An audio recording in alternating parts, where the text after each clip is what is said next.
Bene, bentornati cari amici, continuiamo con la lunga storia del Seicento inglese, di tutto il XVII secolo in Inghilterra e gli eventi, le trasformazioni importantissime che avvengono in questo periodo proprio in Inghilterra. Io vorrei dividere la mia lezione con la gattona Sophie, la mia bellissima gattona, la mia gattona portafortuna, ma lei non vuole, forse è stanca, vuole dormire. Allora, continuiamo a parlare dell'Inghilterra. Abbiamo visto che dopo la morte di Giacomo I Stuart, il secondo Stuart, suo figlio, va sul trono, Carlo I Stuart, che regna dal 1625 al 1649. Vedremo che farà una brutta fine. Anche lui vorrebbe governare senza il Parlamento.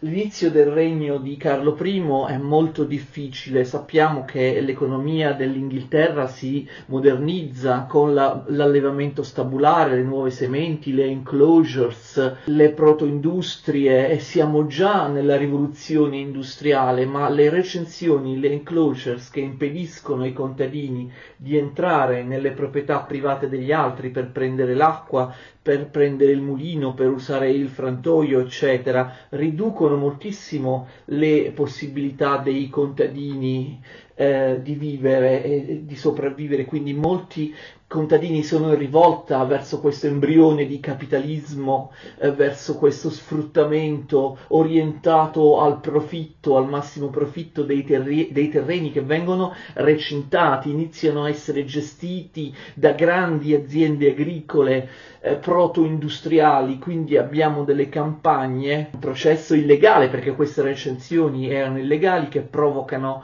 molte tensioni. Poi anche i capitalisti, gli industriali inglesi erano molto frustrati. Abbiamo visto che l'Olanda, dal punto di vista dell'industrializzazione, l'abbiamo visto nella prima metà del Seicento, supera l'Inghilterra, quindi molti industriali delle manifatture erano frustrati poiché non si riusciva in Inghilterra a mettere su un'industria funzionante a basso prezzo della tintura o del finissaggio, quindi tutti i panni di lano di seta dovevano andare in Olanda per essere tinti, perché solo l'Olanda aveva l'industria e la tecnologia della tintura veramente all'altezza.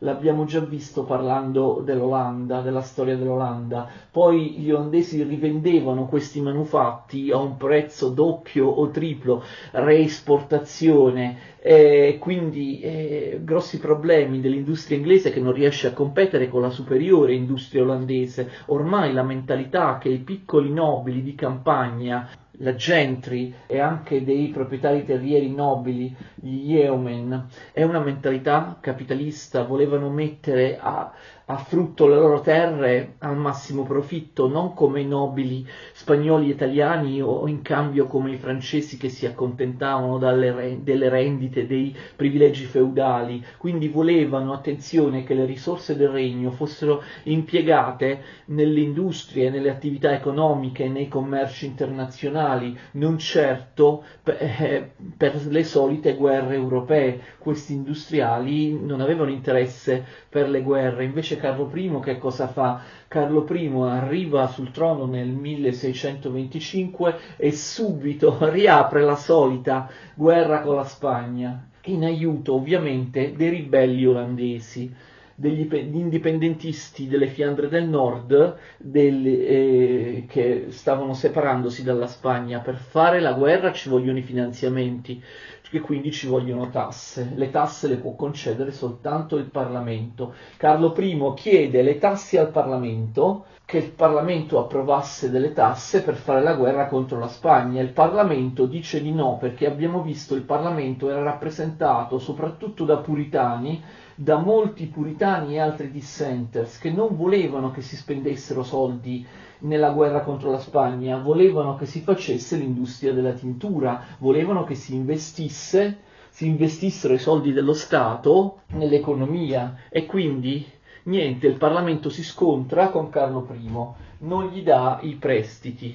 Carlo I inizia a comportarsi illegalmente portando avanti l'assolutismo. Prima di tutto impone un prestito forzoso, cioè illegale, non approvato dal Parlamento.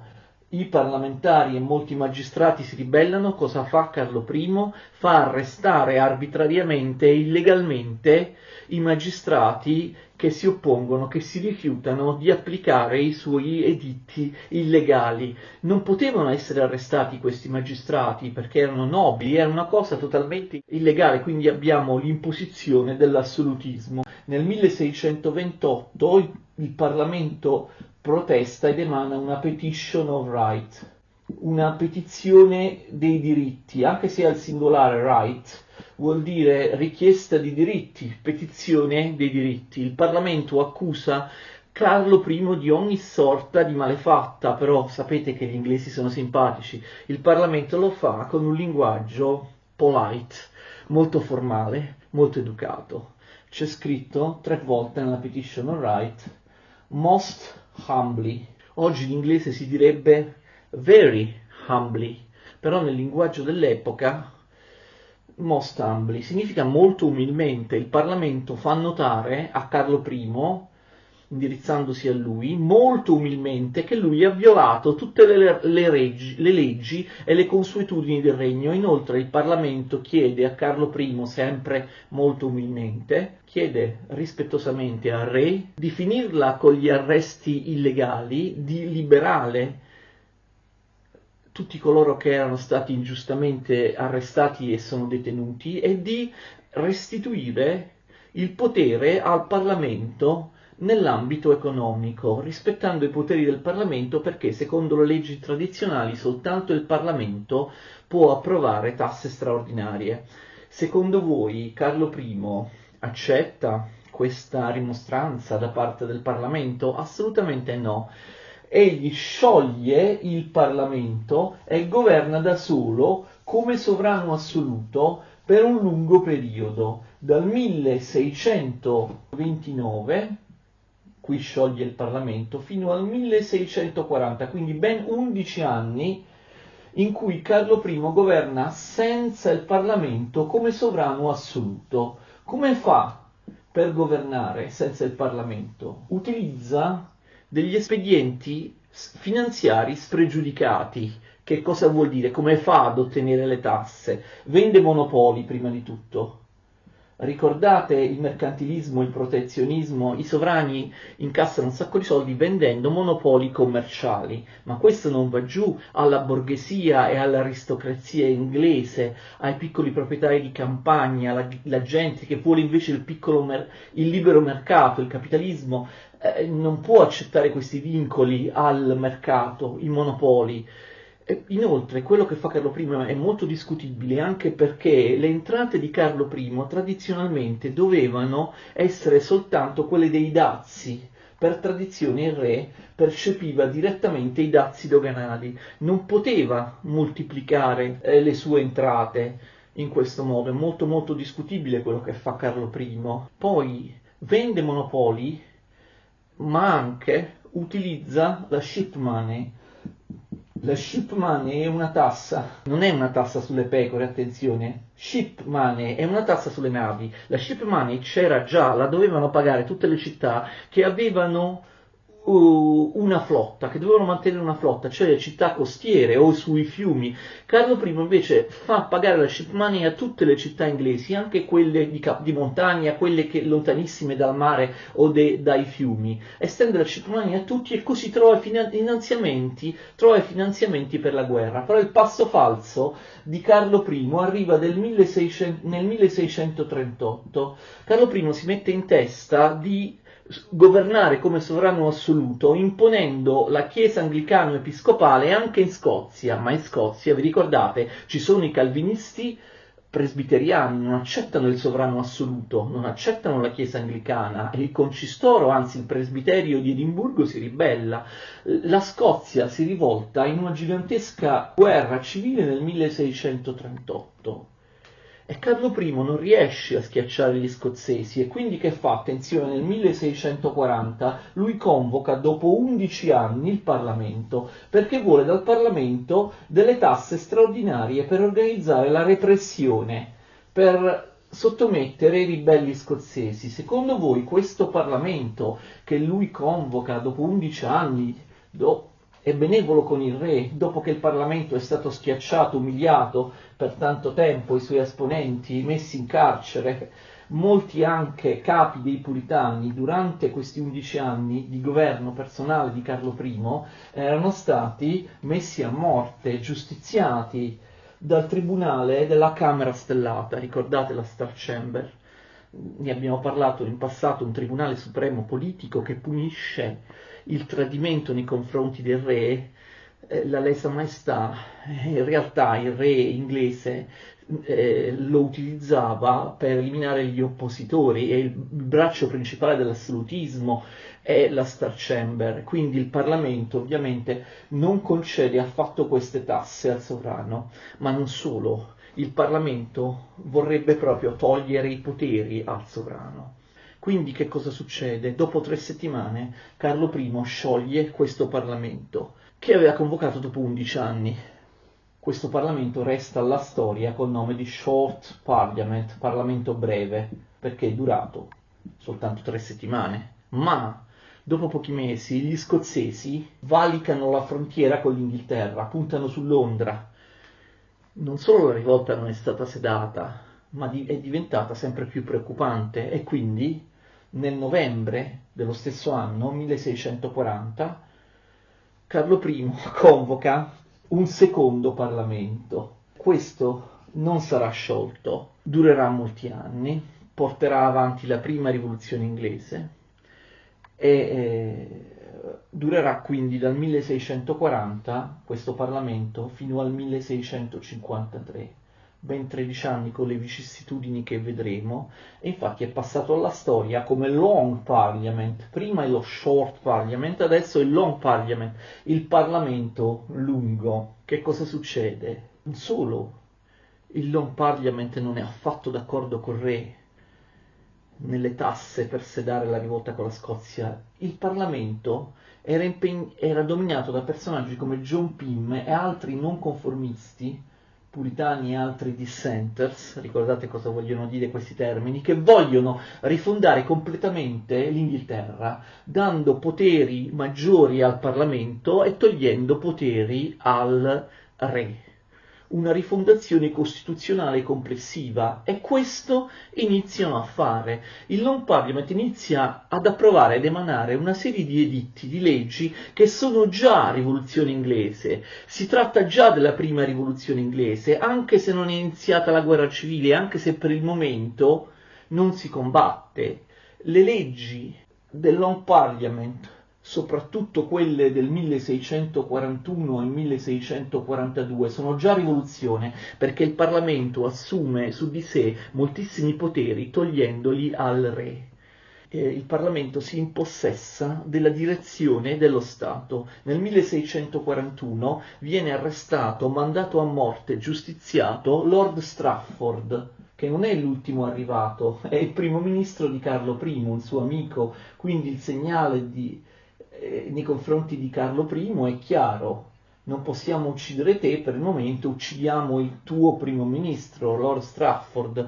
Vengono emanate tutta una serie di leggi anti-assolutistiche che tolgono moltissimi poteri al re. Viene abolito il tribunale della Camera Stellata, è il principale strumento dell'assolutismo. Viene abolita la ship money.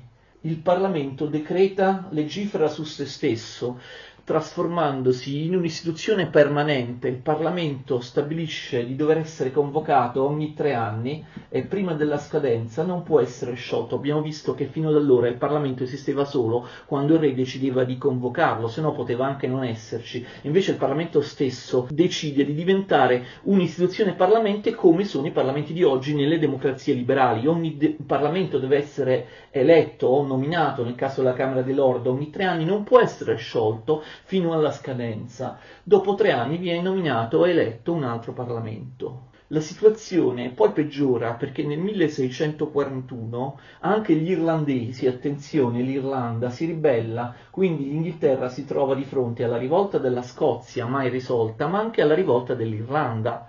Il Non Parliament continua ad approvare le sue leggi, approva l'esclusione del re dal comando dell'esercito. Questo è un punto decisivo: se il re non comanda l'esercito si trova praticamente prigioniero a Londra, non può in nessun modo contrastare il Parlamento. Ci prova a sciogliere il Parlamento, ma l'esercito non gli risponde più. L'esercito è passato dalla parte del Parlamento. Non solo, il Long Parliament abolisce anche la facoltà da parte del re, da parte di Carlo I, di nominare molti ministri e funzionari importanti. Magistrati vengono adesso nominati dal Parlamento, tanto che Carlo I, con una certa ragione, dopo aver violato ogni anno tutte le leggi del regno, giustamente protesta, mettendosi lui questa volta a difesa delle leggi e delle tradizioni del regno, che il Parlamento sta violando. Quello che fa il Parlamento, anche se lo fa con editti scritti di carta nero su bianco, è una rivoluzione, una sovversione delle costituzioni inglesi. Il Parlamento però è diviso, l'abbiamo già visto, ci sono i presbiteriani, i puritani, sono tutti d'accordo, i presbiteriani a eliminare gli episcopali, la Chiesa anglicana, la gerarchia della Chiesa anglicana. Come vi ho detto nella lezione precedente, alcuni puritani vogliono sostituire il potere della Chiesa anglicana e dei vescovi con il potere del presbiterio calvinista. Altri puritani, calvinisti indipendenti, invece pensano non sia un guadagno, perché in qualche modo eliminare i vescovi anglicani per sostituirli con il presbiterio calvinista, per loro il presbiterio calvinista, capite, non è una cosa molto diversa dai vescovi anglicani, quindi sono tutti d'accordo nell'eliminare la Chiesa anglicana, però la Chiesa anglicana per ora si salva, non viene a abolirla, perché quelli che vogliono abolirla appunto si scontrano, litigano tra loro su come abolirla, se mettere al suo posto qualcosa, cioè il presbiterio, oppure non mettere al suo posto niente. Tuttavia l'attacco alla Chiesa anglicana è durissimo. Nel 1642 viene arrestato l'arcivescovo di Canterbury. Sapete che nomina poi tutti i vescovi. Si chiama William Laud, viene arrestato. William Laud verrà poi, così come era avvenuto al primo ministro Strafford, 3 anni dopo, nel 45, sarà messo a morte dal Parlamento. Il Parlamento mette a morte, decapita l'arcivescovo di Canterbury, William Laud. Il re ormai è stato privato di tutti i poteri, Carlo I, prigioniero praticamente a Londra. Che cosa fa? Carlo I fugge da Londra nel 1642 e costituisce un suo esercito nelle campagne. Anche il Parlamento costituisce un proprio esercito e scoppia la prima guerra civile inglese, l'esercito del re contro l'esercito del Parlamento. La prima guerra civile inglese dura nel 1642, nel 43, nel 44 e nel 45. 3 anni che devasteranno l'Inghilterra. Parleremo di questa guerra civile, della prima guerra civile inglese, nella prossima lezione. Spero che sia stato tutto chiaro. Vi saluto con una domanda: secondo voi vince il re con il suo esercito oppure vince il Parlamento, l'esercito parlamentare, i puritani, i non conformisti? Pensateci, forse già lo sapete, forse la risposta è scontata. Potete andare a vedere dovunque come finirà, ma potete anche aspettare me, perché ve lo spiegherò nella prossima video lezione. Vi ringrazio, arrivederci a tutti, alla prossima.